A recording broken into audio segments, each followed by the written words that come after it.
Hello, Maeser, and welcome back to the Pride. This is Miles Lambert. And this is Nolan Larson. And this week we have a tribute to Mrs. Sorenson.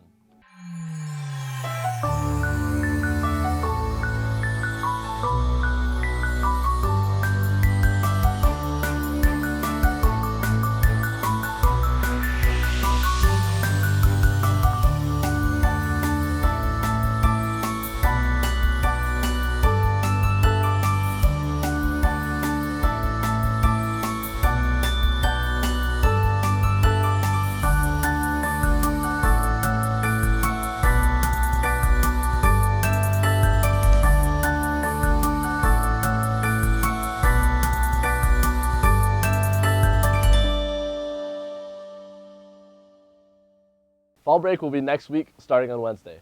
Picture retakes will be the day we get back from fall break, so come ready if you want to retake. This week's word is thick of it. If you're in the thick of it right now, just reach for the stars. Today is the last day of the term. If you need to get your grades up, talk to your teachers right now. Entries can be made up for a short time after the term ends, but you should still take care of those immediately. There's a girls' night this Friday after advisory from 12 to 2 in the cafeteria. There will be charm bracelets, ice cream, and get-to-know-you games. All middle school girls are invited, so come get to know your fellow middle schoolers better. From now on, there will be a weekly segment on the Pride highlighting a charity, humanitarian organization, or other noble cause as part of Mitchell's capstone project. If there is something that you would like highlighted, including your own capstone, email Mitchell at mitchell.tingy@maeserprep.org or just contact him personally. Sandra Sorenson has left her mark on hundreds, if not thousands, of children. A lot of people knew Miss Sorenson as a counselor, but I actually was lucky enough to know her as a teacher. One of the things that Mrs. Sorenson was always so good at was taking care of people's mental health, not just as a school counselor, but as a colleague and a friend. Once I was having a really bad day, and when I'm having a bad day, I'm really bad at showing that, but Miss Sorenson really, she knew. Back in 2015, I had to take a whole bunch of college classes, and one of them was an advanced photography class, and one of the requirements for this was to do a full-fledged, themed photo shoot. One day when I was called to her office, and it was a pretty slow day. I wasn't having the best day. But when I went into her office, she asked me, "Are you Guion?" And I said, "No, actually, he's still in the Latin room. I can go get him."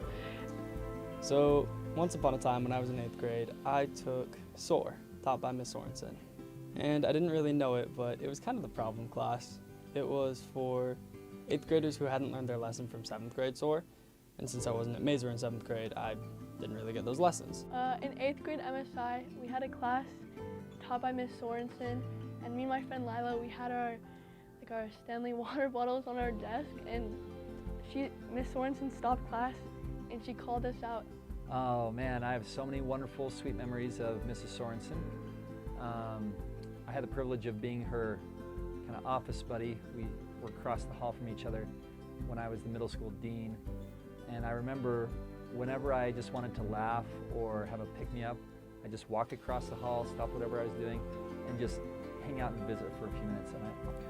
Her job was helping them make one of the biggest decisions of their lives, so her actions live on.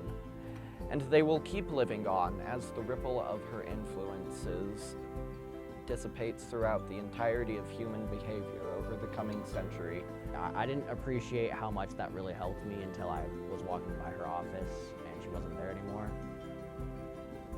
She figured it out that I was having a bad day just by looking at me, and that's really hard for most people, and that was something that I really enjoyed about her. Everyone I knew, who are all teachers, were all gone and out of town, and so I just kind of put it out there, and Mrs. Sorenson came, and she dressed up because she knew me, so she dressed up like a Viking and did this whole Viking photo shoot with me out in the hills by Spanish Fork, and I ended up getting an A on that project. But that's who she was. She's someone who will always show up for you, and she'll always be there when you need someone, even if it's for a cheesy photo shoot. It was just a short 30-second at most interaction that I had with her, and that is what made my day. She said, when you are working on kicking a habit, or when you are working on cutting something out of your life that's destructive, that's not helping you, Like food, for example, or certain types of food that if you're trying to watch what you eat, instead of saying, I can't eat that or I can't do that, say, I don't do that. I don't eat that. I don't go there. I don't participate in that. I don't watch those things. It was always nice, you know, going by her office because I felt like Maeser can feel a lot like a crazy ocean or a river, but her office was always like an island, like a place of common as well.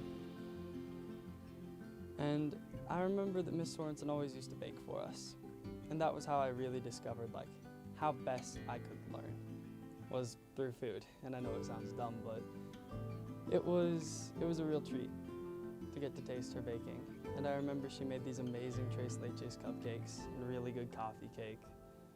And there was just nothing better for me in 8th grade than coming to SOAR. And something like that always puts more of your agency in it, and it helps remind you and other people that you're choosing to do this, and this is purposeful. And when you do that, it makes it a little bit easier. And just watching the waves, or the video of like the zoo footage of the otters that she would sometimes do as a brain break. And it was very tranquil, it was very peaceful, and I loved it a lot.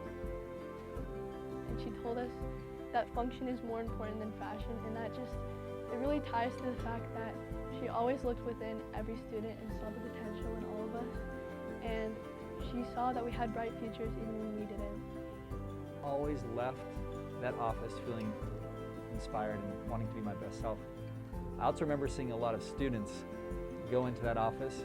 Usually it was just for a few minutes, but coming out with a squishy or a treat or just some encouragement, it was just really sweet.